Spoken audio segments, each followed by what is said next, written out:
오늘 말씀의 제목도 함께 해보실까요? 예수님의 평강을 누리며 사십니까? 오늘은 예수님 믿으면 누리게 되는 축복 가운데 한 가지인 평강에 대해서 말씀을 드리고자 합니다. 말이 축복 가운데 한 가지지, 사실 이 평강은 가장 근본적이고 대표적인 축복이라고 할 수 있습니다. 그리스도인은 이 평강에서부터 시작해서 모든 영육 간의 축복을 누리게 되는 것입니다. 한마디로 평강 없는 진정한 축복은 없습니다. 그래서 초대교회 그리스도인들은 인사말이 샬롬이라는 말이었죠. 이 히브리 단어인데 헬라어로는 에이레네라고 말합니다. 샬롬이 무슨 뜻이죠? 평화, 화평, 평강, 이런 뜻 아니겠어요? 사실 초대교회 때뿐만이 아니라 구약에서부터 유대, 이스라엘 민족은 샬롬, 샬롬 하면서 평화를 기원했던 것을 보게 됩니다. 그만큼 이 평강은 우리 생활에 매우 중요하고 밀접한 요소라고 할 수가 있습니다. 성경 이사야서 48장 22절에 하나님께서 말씀하셨습니다. 악인에게는 평강이 없다 하셨느니라. 타락한 인간은 죄로 인해 하나님과 원수가 되었고 마음에서 평강이 사라지게 되었습니다. 그의 마음은 이제 두려움과 염려, 근심, 걱정, 미움, 이런 부정적인 감정들로 가득 차게 되었습니다. 그런데 하나님의 아들 예수께서 십자가에서 죽으시고 부활하심으로 우리 죄를 해결하시고 하나님과 우리 사이에 화평을 이루어 주셨습니다. 그 결과 우리 마음에 평강이 다시 찾아오게 되었습니다. 평강이 찾아오면서 동시에 우리의 마음은 믿음과 소망과 사랑, 그리고 기쁨으로 가득 차게 된 것입니다. 신앙생활이 무엇입니까? 바로 이 평강을 누리는 것입니다. 안 믿는 사람과 믿는 사람의 결정적인 차이가 무엇입니까? 안 믿는 사람은 그 마음에 두려움이 끊이질 않아요. 늘 염려, 근심 속에 살아갑니다. 그러나 우리 믿는 사람들은 똑같은 문제를 두고도 마음에 평강이 있어요. 오늘 여러분들의 마음을 한번 들여다보십시오. 예수님 믿는다고 하면서 여전히 두려움과 염려, 근심이 끊이질 않는다면, 그래서 하루도 마음 편할 날이 없다면 신앙생활 잘못하고 있는 거예요. 믿는다고 하나 올바른 믿음이 아닌 것입니다. 도대체 안 믿는 사람과 다를 게 뭐가 있겠어요? 옛날 한 왕이 호화로운 궁궐을 완성하고 나서 그 궁궐의 벽에 붙일 그림을 화가들에게 요청을 했습니다. 그 나라에서 가장 유명하다는 2명의 화가를 불러가지고 그림을 부탁을 했어요. 주제는 마음의 평화. 마음의 평화를 가장 잘 묘사한 화가에게 상을 주고 그 그림을 궁궐 로비에 붙이기로 약속을 하고 한 달 동안 시간을 주었습니다. 한 달이 지난 이후에 두 화가가 그림을 가지고 왕 앞에 나타났어요. 먼저 한 화가가 자신의 그림을 자신 있게 펼쳐 보이면서 보여줍니다. 바람 한 점 없는 어느 맑은 날, 한 사람이 잔잔한 호수 위에서 배를 타고 한가라이 노를 저으면서 여가를 즐기는 그림이었습니다. 그러자 옆에 있는 다른 화가가 자신의 그림을 보여주었어요. 먹구름이 하늘을 가리고 폭풍이 몰아치는 어느 날, 독수리 한 마리가 폭포 곁으로 나 있는 나무가지 위에서 물을 흠뻑 젖은 채 그러면서도 초연히 앉아있는 이런 그림이었습니다. 왕이 두 그림을 번갈아 한참을 들여다보다가 어떤 그림을 골랐을 것 같아요? 두 번째 독수리 그림을 골랐어요. 이것이야말로 진짜 평강입니다. 이 왕이 하나님을 믿는지 안 믿는지는 잘 모르겠지만은 굉장한 안목을 가지고 있었던 것 같아요. 그분이야말로 진짜 평강이 무엇인지를 알았던 게 아닐까요? 우리가 누리는 평강은 이 세상에서 얻을 수 없어요. 잠깐 있다가 이내 사라지는 그런 것도 아닙니다. 또 환경이나 조건을 따지지도 않습니다. 우리는 언제 어디서든지 어떤 환경 속에 들어가도 그 비를 흠뻑 맞으면서 그래도 초연하게 서 있는 그런 자세로 우리가 평안을 누리며 살아가는 것입니다. 우리라고 예외일까요? 어느 날 그냥 비바람이 몰아칩니다. 먹구름이 우리 삶을 들이울 수 있습니다. 그때 어떡하시겠어요? 그때 평강이 있느냔 말이에요.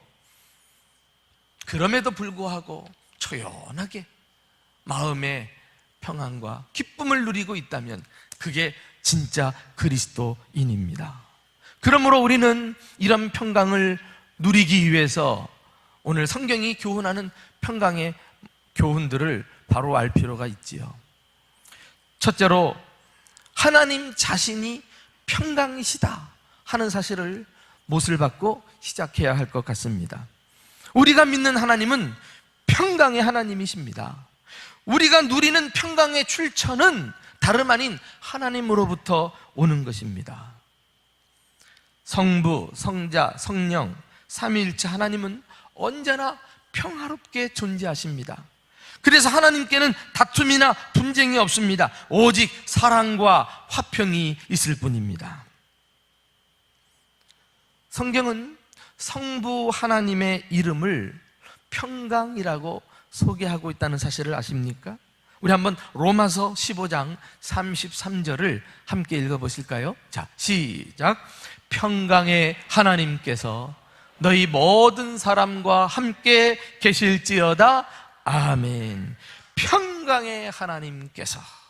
바울은 개인과 교회 공동체의 평안을 기원할 때 항상 평강의 하나님을 떠올렸어요.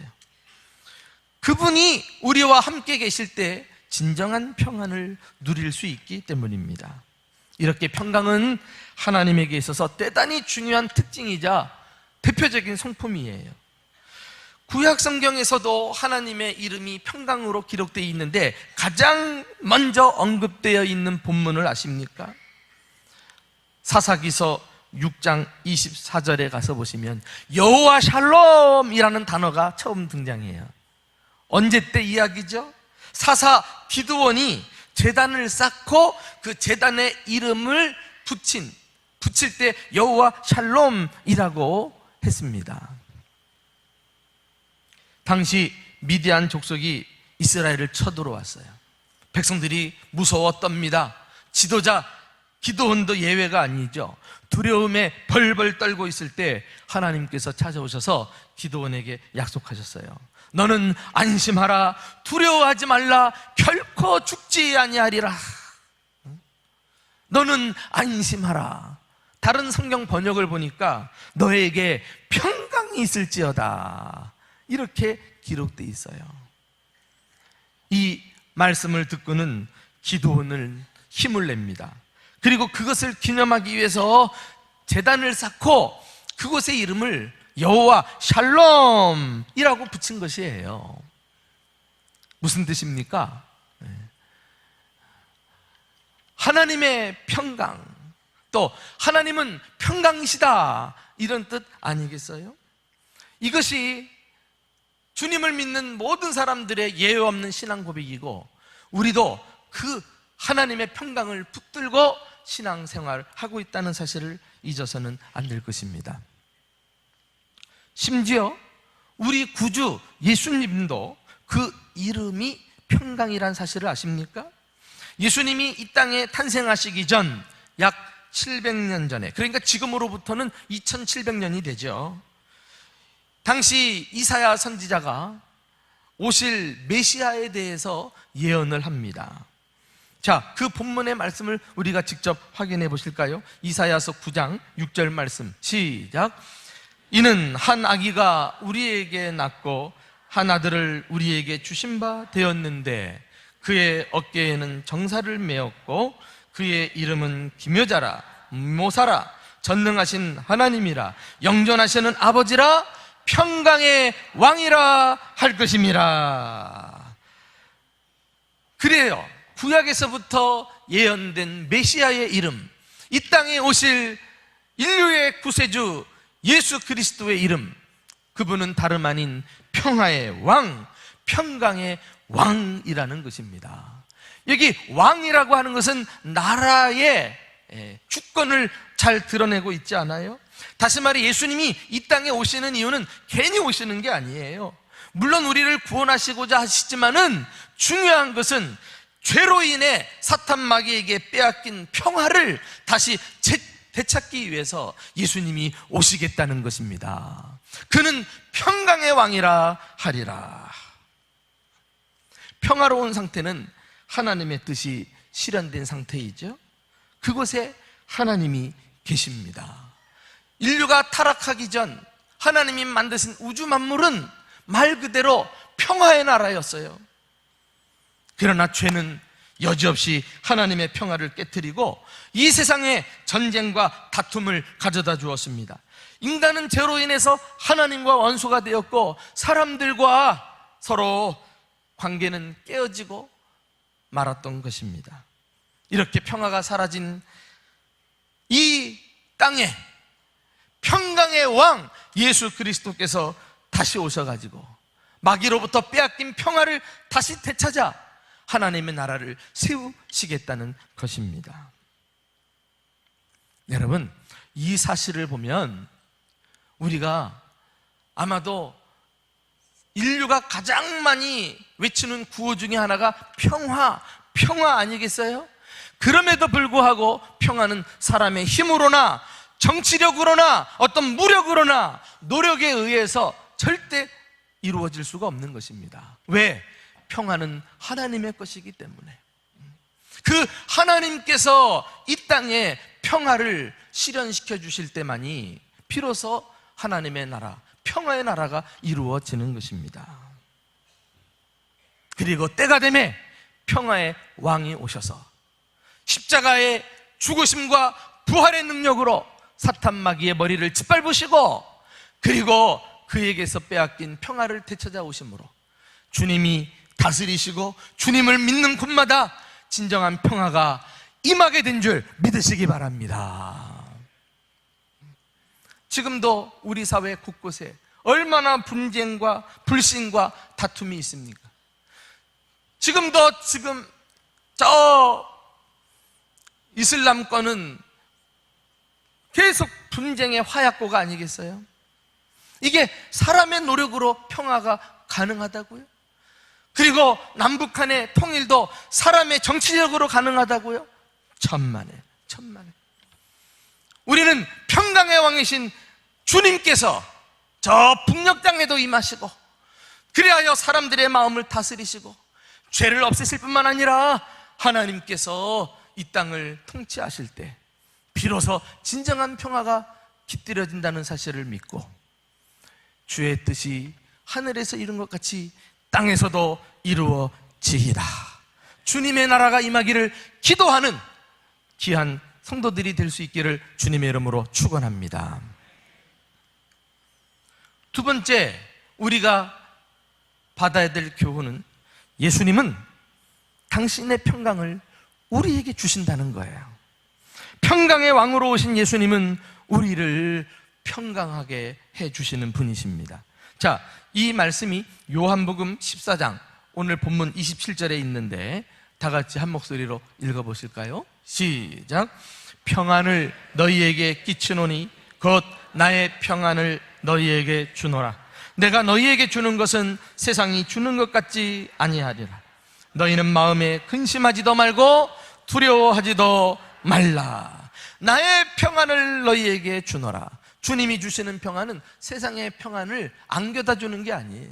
세상의 평안은 거짓이기 때문에 나의 평안을 주시겠다 그랬어요. 사람들은 일시적이고 표면적이고 불완전한 평화를 갈구하지만 우리 주님의 평안은 영원하고 본질적이고 완전한 평강인 것입니다.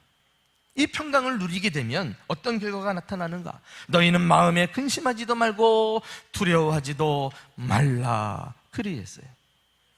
우리는 어떤 일을 만나면요, 습관적으로 아이고 큰일 났다, 죽겠네, 이런 말을 되뇌이는 수가 다반사예요. 그러나 여러분, 예수님께는 큰일이 없습니다.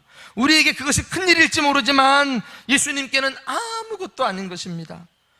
그 일을 내가 부여잡고 계속 염려하는 한 우리는 호들갑 떨 수밖에 없어요. 그러나 주님께서 평강의 왕으로 오셔서 우리에게 당신의 평강을 주신다는 사실을 신뢰할 때, 그리고 그분에게 내 짐을 맡겨드리는 순간, 우리는 더 이상 그 일로 인해서 염려하지 않게 됩니다. 예수님의 평강이 우리에게 임하고 마음의 모든 염려, 불안은 다 쫓겨나간 줄 믿으시기 바랍니다. 이게 주님의 평강의 능력이에요. 실제로 두려움에 떨고 있던 제자들이 주님이 주시는 평강을 받아 누리면서 삶이 바뀌었어요. 자, 우리 이와 관련해서 요한복음 20장 19절을 함께 읽어보실까요? 언제 그런 일이 일어났는가? 자, 시작. 이날 곧 안식 후 첫날 저녁 때에 제자들이 유대인들을 두려워하여 모인 곳에 문들을 닫았더니 예수께서 오사 가운데 서서 이르시되 너희에게 평강이 있을지어다. 예수님이 십자가에 달려 돌아가신 이후에 제자들은 유대인들의 눈을 피해서 다락방에 몸을 숨기고 함께 두려움에 떨고 있었어요. 이제는 우리 차례다, 우리도 붙잡혀서 예수님처럼 죽고 말 것이다. 공포가 그들을 감싸고 있었을 즈음에 죽은 줄만 알았던 예수님이 부활하시사 제자들이 있는 곳에 나타나가시고 그 가운데 서가지고 제일 먼저 하신 일이 평강을 선포하시는 일이었어요.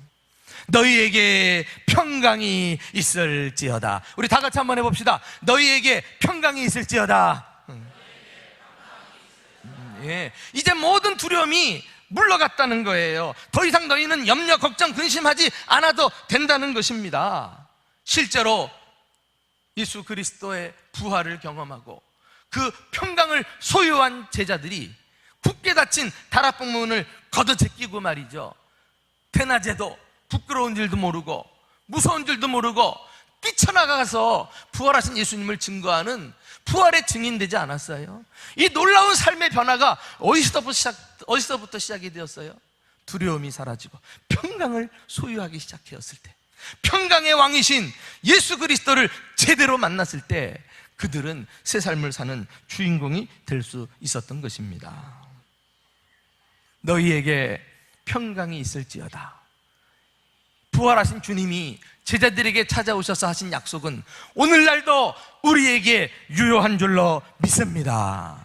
사랑하는 교우 여러분, 혹시 여러분들이 어떤 문제 속에 봉착해서 막 두려움에 사로잡혀가지고 무서워 벌벌 떨고 있지는 않습니까? 밤잠을 자지 못하고 염려 근심으로 시간을 보내고 있지는 않으십니까? 오늘 이 말씀을 통해 여러분 한 사람 한 사람 부활하신 주님이 찾아오시고 너희에게 평강이 있을지어다 선포하시고, 그리하여 여러분의 삶이 전화 위복의 기회가 될 수 있는 은혜가 있기를 주님의 이름으로 축복합니다. 그러면 실제로 그 주님의 평강을 내가 받아 누릴 수 있는 방법은 무엇일까요? 오직 한 가지, 기도하는 거예요. 염려가 올 때 기도하는 거예요. 기도는 하늘 평강을 받아 누리는 통로이기 때문에 그렇습니다. 야, 하나님의 작전이 얼마나 완벽합니까? 그분 자체가 평강이요, 우리에게 평강을 주시고 그 평강을 주시기 위한 통로까지 마련해 놨는데 우리가 무슨 문제로 무서워하고 날마다 불신자처럼 떨면서 지낼 이유가 어디 있어요? 그 약속 말씀을 붙들어야죠. 우리 한번 직접 눈으로 확인할까요? 빌립보서 4장 6절 7절 말씀입니다. 이 말씀을 부여잡고 크게 한번 읽어봅시다. 시작.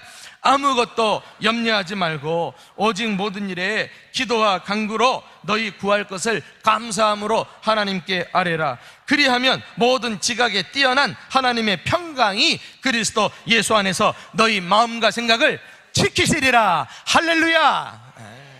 여러분 왜 염려하십니까? 왜 불안해하고 두려워하고 두려워하십니까? 그만큼 여러분들은 기도하는 자리로 나아오고 계십니까? 살 길이 있는데, 우리는 불신자들하고 다르게 문제를 풀어가는 방법이 있는데 왜 이 길로 나아가지 않고 믿음 없는 자처럼 날마다 두려워하고 불안에 떨고 계십니까? 염려가 찾아오면 즉각 자동 반사적으로 기도의 무릎을 꿇어야죠. 은혜의 보좌 앞에 나오셔야죠. 그러면 기적 같은 축복이 그때 이루어져요. 왜? 염려 근심이 사라지고 주님이 평강으로 마음을 바꾸어 주시는데, 우리는 언뜻 생각하기엔 주님 평강 말고 내가 기도한 대로 문제 해결해 주세요, 이렇게 우리가 조급한 마음을 갖고 싶지만은 주님이 일하시는 방법은 우리 생각과 다르다니까. 내 마음을 바꾸지 않고 아무리 좋은 것 갖다 줘봐요, 그걸 누릴 수가 없다니까. 또 근심하고 또 염려해. 그러나 우리 마음을 바꾸셔서 마음을 평강으로 가득 차게 하실 때 비로소 내가 누리는 축복들도 감사함으로 누리게 될 줄로 믿습니다. 그러므로 우리 급선무는 빨리 문제가 해결되는 게 아니라니까, 빨리 내 소원이 성취되는 게 아니라니까, 주님의 평강을 경험하는 거예요. 평강의 왕이 나를 다스리는 거예요. 그리고 내가 있는 현장에 하나님의 나라가 임하시게 하는 거예요. 그러면 불행 끝, 행복, 시작의 삶이 열리게 될 줄로 믿습니다. 평강을 구하십시오. 평강을 사모하십시오. 평강이 우리 마음에 가득하기를 간절히 원하며 기도하는 자리로 나오시기 바랍니다. 세상이 아무리 살기 좋았다 그러지만은요, 정반대로 사람들은 오히려 자살하는 사람들도 많아지죠.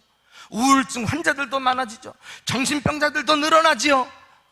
멋진 신사숙녀처럼 옷을 꾸며 입고 있지만 조그만한 일을 당해도 해결망측한 방법으로 일을 풀어가는 현실 속에 우리가 살아가고 있지 않습니까? 하나님의 평강을 경험하지 못해서 그래요. 그 평강을 누리지 못해서 그러지 않아요? 이런 일이 증가되는 것만큼 기도하는 생활이 감소되는 게 이게 결코 우연일까요? 주님께서 이렇게 약속하셨으면 좀 급히 문제가 해결되지 않아도 이 길을 따라가면 주님이 반드시 문제 해결의 길을 열어주실 것이다 믿고 염려를 그치고 무단히 은혜를 구하고 기도하기 시작할 때 주님께서 일어나 역사하실 줄로 믿습니다. 이 은혜가 저와 여러분의 삶 가운데 날마다 충만하시기를 주님의 이름으로 축원합니다. 마지막으로, 그렇다면 우리는 평안케 하며 살아야 한다는 것입니다.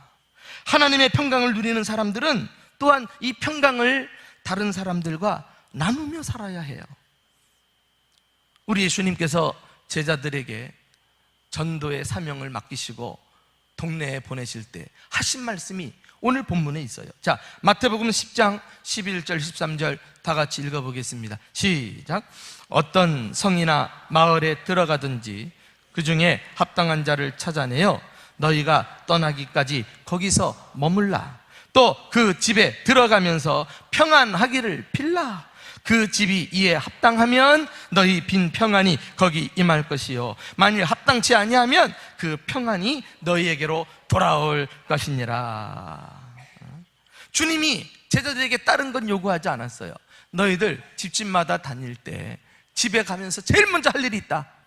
샬롬 샬롬, 평안할지어다 평안할지어다. 평안을 위해서 기도해라. 그 집을 위해서 기도할 것을 말씀해요. 그래서 실제로 예수님 당시에 사람들은 평안을 비는 사람들을 보면 예수님의 제자들이구나, 그리스도인들이구나 단번에 알아볼 수 있었습니다. 이 좋은 에티켓이 이후에 모든 시대에 교회에게까지 이어졌다는 사실을 알아요. 그래서 우리가 성도들 집에 가면은 제일 먼저 딱 앉아가지고 뭐 해요? 탁 기도하잖아. 그때 여러분 뭘 기도해요? 이 말씀에 근거해서 평안하기를 기도하는 거예요. 평강의 왕이신 주님께서 오늘 이 가정의 주인 되어주시고 이 가정을 다스려 주셔서 모든 염려, 근심, 문제거리는 떠나가고 평안이 가득하게 하옵소서.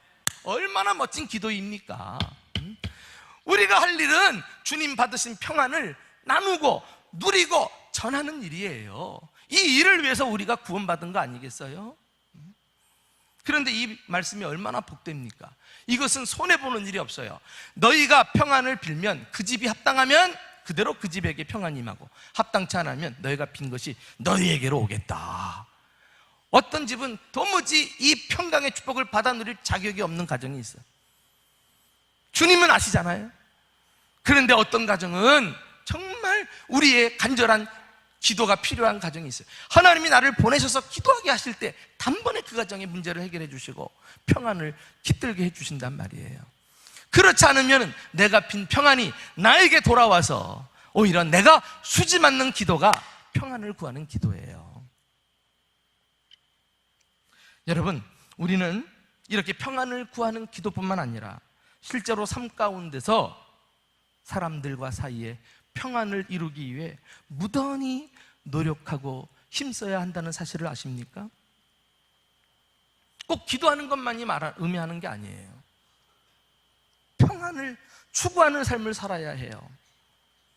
지난 주간에 물건을 사기 위해 어떤 상가 건물에 들어갔습니다. 차를 타고 갔기 때문에 먼저 1층 넓은 주차장으로 들어갔어요.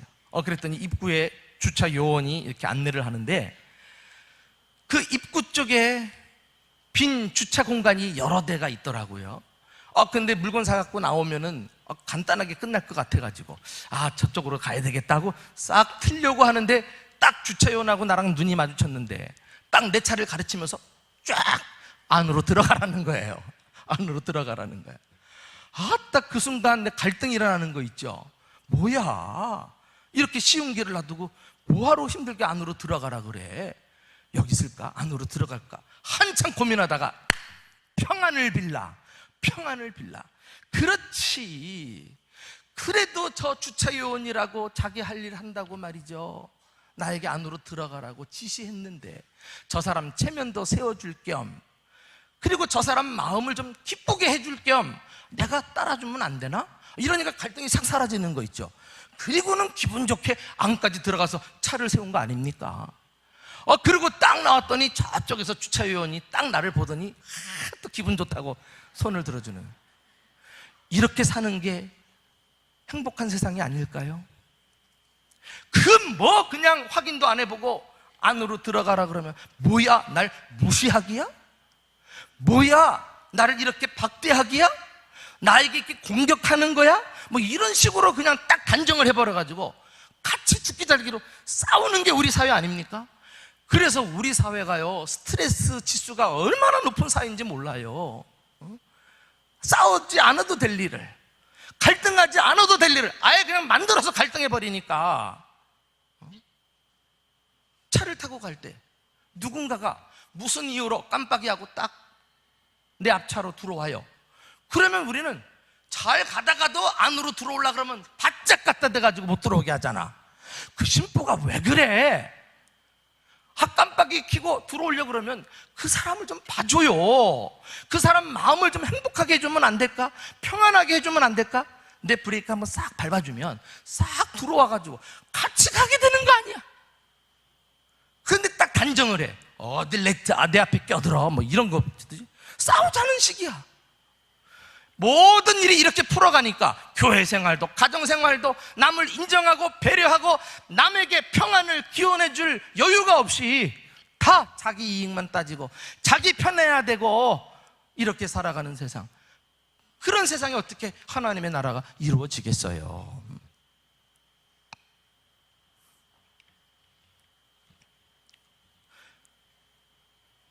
우리 교회도 주차 안내하는 스태프들이 계시죠. 다 여러분들과 똑같은 평신도 성도들입니다. 참 주님을 사랑해서 그래도 주차봉 들고 그 쾌쾌한 매연을 맡으면서 비가 오나 눈이 오나 더우나 추우나 초고생하고 있는데 저분들 얘기 들어보면 말 하나도 안 듣는데 응? 찔리는 사람 엄청 많을 거야. 찔리는 사람. 그 보통 믿음이 견고한 사람이 아니면 이 주차 요원 못 한다니까. 좀 나이스하게 좀 이렇게 얘기한 대로 그분을 존중해 주는 마음으로 들어주면 어때? 서로 행복할 걸. 이게 평안을 기원하는 삶이 아닐까요? 그러나 성경은 우리에게 적극적으로 좀 더 다른 사람과 화목하게 지내야 할 것을 말씀하고 있어요. 우리가 신앙생활하면서 놓치기 쉬운 두 가지 구절을 함께 확인하고 말씀을 닫고자 하는데, 로마서 12장 17절 18절 말씀 한번 다 같이 읽어보실까요? 시작. 아무에게도 악을 악으로 갚지 말고 모든 사람 앞에서 선한 일을 도모하라. 할 수 있거든 너희로서는 모든 사람과 더불어 화목하라. 난 이 말이 참 좋아요. 할 수 있거든, 할 수 있거든. 우리가 모든 사람을 다 만족시킬 수는 없어요. 그러나 노력은 해야 한다는 거예요. 우리 살아가는 사회 속에 갈등이 있을 수 있고 다툼이 있을 수 있죠. 그러나 그것을 당연시 여기지 말고 평강의 은혜를 받은 나부터 먼저 화목하기를 힘써보라는 거예요. 어떻게? 악을 악으로 갚지 말고 똑같이 대응하지 말라는 거죠. 모든 사람에게 선한 일을 도모하라는 거예요. 선으로 악을 갚으라는 거예요. 내가 먼저 싸움을 걸지 말라는 것입니다. 내 편에서 원수를 만들지 말라는 거예요. 내가 불화의 원인자가 되지 말라는 거예요. 우리가 이런 부분에 있어서 깨어있지 않으면 즉각 들리는 대로 보이는 대로 반응하고 싸우고, 그래가지고 문제는 더 커지고 평강은 사라지는 일이 얼마나 허다합니까? 한 가지 구절을 더 한번 살펴볼까요? 히브리서 12장 14절 다 같이 시작. 모든 사람과 더불어 화평함과 거룩함을 따르라. 이것이 없이는 아무도 주를 보지 못하리라. 화평함과 거룩함을 추구하는 것은 저절로 되는 게 아니에요. 내 편에서 피나는 노력이 있어야 돼요. 내가 먼저 자존심을 내려놓아야 되고요, 양보할 때도 있고 손해볼 때도 있고 져줘야 할 때도 있고 속상할 때도 있어요. 그러나 먼저 화평을 추구하라는 하나님의 말씀, 그것을 나누는 것이 구원받은 성도의 삶인 줄 알 때 그 일을 감당하는 것, 그럴 때 화평함이 이루어지는 것입니다. 누가 시작했던지 간에 똑같이 같이 싸우는 사람, 함께 소리를 높이는 사람, 한번 앙심을 보면 끝까지 품고 사는 사람, 죄송합니다마는 이런 사람들은 아무도 주를 보지 못하리라. 구원받지 못할 거라는 거예요. 다른 사람에 대해 관용하지 않은 사람이 어떻게 주님께 관용을 기대할 수 있겠어요? 내가 평화의 나라를 이루지 못한 사람이 어떻게 진정한 평화의 나라에 들어갈 수 있겠느냐 말이에요. 사랑하는 교우 여러분, 우리가 예수님 믿고 결정적으로 우리 마음에 평화가 있는가가 대단히 중요한 요소라는 사실을 깨닫고, 우리는 이 평강을 삶 가운데 주님으로부터 받아 누릴 뿐만 아니라 이 평강을 힘써 전하고 나누면서 우리 사는 세상 천국이 이루어지고 하나님을 기쁘시게 하고 영화롭게 하는 귀한 천국 백성들이 될 수 있기를 예수님의 이름으로 축원합니다. 우리 말씀을 생각하면서